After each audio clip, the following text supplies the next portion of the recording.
We're reading in columns, so we're working from this column down first to start with. The Star, Anxiety and Winter. The Star is one of the most benevolent in the deck. It portends security and protection around a lot of other events that might be happening in a reading. However, most of your cards seem fairly favourable and positive anyhow. The Star often, in my mind, tells you that you have celestial helpers around you, such as guardian angels and spirit guides as well, hence all the little stars behind the nymph's head. She is balancing herself. It is also the card of balance. So this means emotional balance and physiological balance, especially things like diet and also rehydrating your body with water. The Star is the sign of the Aquarius energy, so this could also refer to Aquarius people in or around your life. Some of you may be meeting a new Aquarian type energy. This could be rising sun or moon, and this might be quite a fertile or very sexually excited or stimulated relationship that could be coming on board. Now, the interesting thing underneath it is the card number 18, the Anxiety. So when we're talking about reference back to the Star, it seems a very odd pairing up, I have to say. The Star would normally release anxiety or lower its intensity. So I think if any of you are suffering from anxiety, and it could be around your body shape or your body types or things that are going on within your body at the moment, you may have some worries about your health. If this is happening, they're just suggesting to you connect with other helpers around, so either celestial helpers, or pay attention to your own intuitive thoughts and feelings and listen to what your body might be telling you. If it's saying slow down, I need to have more sleep and stop partying, do that. If it's saying I need to balance my hormones, listen to that and eat more of certain foods or go to a doctor and get a checkup. If you're anxious about not finding yourself fitting in with a group of friends or something, you just need to step back a little pace and ask yourself, why do I need to fit in with these people? What makes them so special and me not special? You need to think things about why you can reduce this level of anxiety at the personal introspective level. So the Star has the ability to do this, as I said, with your celestial helpers. You can ask them any sort of questions and you can ask for their support at any time. Always show your gratitude at any rate. If you are worried about your physical body for one thing or another, whether it be an impending operation or something coming up, or a health test or a physical check, just make sure that you are doing the best things you can to prepare for it logically, or to prepare your body in the best way possible. I often think after the festive holiday seasons, we do sometimes lapse into a little bit of overindulgence of one form or another, so it can be a really good time to come back on board and face all of that. If it's mental anxiety or depression or tiredness or panic attacks or fear or worry about jobs or money in particular, any of those things, again, they are all addressed at the personal level with the way you focus on things. So removing the focus from yourself and extending outward is a very good way of relieving anxiety and fear and worry. If you focus on other people or helping other people or giving your time at voluntary places, you'll often find your own anxiety levels really dropping back down. They're giving you a bit of a timing answer at the bottom when they say winter. The answers to your prayers and affirmations are fully realised in the winter months. So for you guys in the Northern Hemisphere, this is your winter months up there, so something could be coming to you quite soon in terms of what might be creating anxiety, and if it is, it's being guided by the Star, which usually says that more benevolence will come out of it than you probably expected. And for the Southern Hemisphere viewers, winter is obviously in the middle of our year, so you might have a little bit more time on your hands before whatever it is you're seeking to have remedied is going to take place. The second line is the Knight of Swords, and underneath we have victory, and then you've got the power. So it talks to me a lot about, and especially these two, the victory and you've got the power. A lot of blue too in that line, and blue of course is the act of communication, whether it's written or verbal. Now the Knight of Swords often turns up into our life and he will stir things up and fire them along. He is very much about verbal tenacity and the use of words, whether written, documented, emails or communicated verbally. So sometimes he comes in and he fires up the mind with intellect and thoughts and ideas and projects, and he just gun-hos it, and he just like boom, explodes everything up and changes it all around.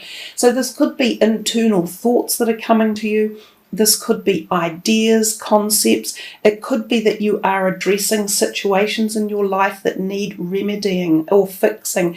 This might be where this anxiety came from. It could be that you have projects that have to be handed in, or you've got work commitments that need to be done in a certain time, and you're thinking, oh, how do I get this done? Well, he does it. The Knight of Swords is the energy that kicks it into action. He could also be someone around you that helps initiate this type of energy. So one of the air sign people could literally be around you that fires up circumstances or situations that bring things to a head. But whatever it is, it says victory comes out of it for you, and then you've got the power. Use your abilities to resolve the situation. You can do it. So if a situation does flame up or needs sort of terse or quick or fiery activation to finish it off or answer it or resolve it, it seems as though you'll be able to take hold of it and be the winner in the situation. So I somehow think these two lines connect themselves, especially through that anxiety, and also with the star at the top overseeing and helping you create your power and victory. We come to this third line here and we see the High Priestess, then the second chakra, Archangel Ariel, and your desire is within reach again. So lots of answers in here about success and achievement and finding it and utilizing it and pushing through any barriers that you have. The High Priestess is very much about the timing of the moons, the new moon in particular, which was on the 15th of January. So perhaps something in that new moon did set the cusp of something for you, and this can be a very personal wisdom card about knowledge and esoteric understandings and connecting to source and either or philosophical or religious perspectives and beliefs as well. But the High Priestess has a huge degree of knowledge. So if this is you exuding it, you have reached a point where you understand a lot more, and you can be an invaluable mentor and helper to other people as well at this point in time. She is also about fertility and conception, so sometimes there can be a baby conceived around this time as well. And this here, the second chakra, is in that area of our body, in the female's womb and uterus area, and she's connected to that. Some of you could form a conception of an idea as well, because that is also our highly creative zone. So you could form a conception of an idea or a conception of a pregnancy at this time. And that might be what the Easy Does It here is coming up as well, telling you to take a bit of time out and slow down. There's also a degree of attractiveness when the High Priestess is around. A lot of people may find you attractive. This is a time when new relationships can take essence and turn into a flourishing event. And sometimes this is a very sexual chemistry type event as well. So people find you physically and sexually attractive, and those type of relationships can come on board. So your desire is within reach is the bottom. Have faith as everything is working in your favour. So whatever it is that you are seeking to or thinking about or desiring or dreaming in this type of realm with these cards, it feels as though positive outcomes are on the way for you. So again, ponder what it is and think about it. The other thing with the sacral card itself is it is our creative zone. So some of you may find more creativity coming, or you may find that you need to unblock that part of your body. You could have had blockages. Some of you could have had female problems such as ovaries with cysts on them or something, or blocked tubes, or really heavy periods or something like that, and this might all be needing to be looked at or be coming to a more positive cycle. We come to the last row, and one of my other favourite cards, the Magician, sits at the top. He is the realm of magic and alchemy. He is the person or the energy that enables magical things to happen in our life. Again, this is the point of conception. So there's quite a lot of talk in here about fertility and the possibility of not just fertility of a human life, a creation, but the conceptual ideas of creative forces coming through you. So this could be a time of amazing growth or opportunity for you to do anything, and this expands right across your life, whether it's career related, whether it's love and relationships, whether it's ideas and passions and hobbies or finances. It really is open to everything. So when the Magician's here, try and focus on these opportunities that come into your life, because they're not there all the time. This could be a powerful, exciting, vibrant, positive month for you in February with opportunities. The door to personal healing and happiness is underneath. So for some of you who have needed any healing anywhere, and we've seen the anxiety over there a little bit, and we've seen the sacral chakra, maybe the Magician and the High Priestess culminate together to perform magic to create healing for you at the physical, emotional and spiritual body level. So that's another good card. The two of them hand in hand is very promising and very uplifting, as is the Star card. The last card in your deck is the Stop Trying So Hard to Control Everything and All the Doors Will Open For You. So I think Easy Does It is a nice way to finish the month. You have got a lot going on here. You have a lot of opportunities. You have a lot of things potentially happening. Easy Does It is asking us to just sit back and relax and enjoy all of the benefits and the magic that's coming our way. So it's like taking time to smell the roses.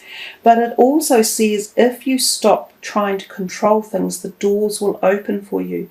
So it's saying as well, recognize the opportunities, be on board with them, but don't force them into your time frame. Allow things to unravel at the natural cosmic event time scale, and that's often very different than ours.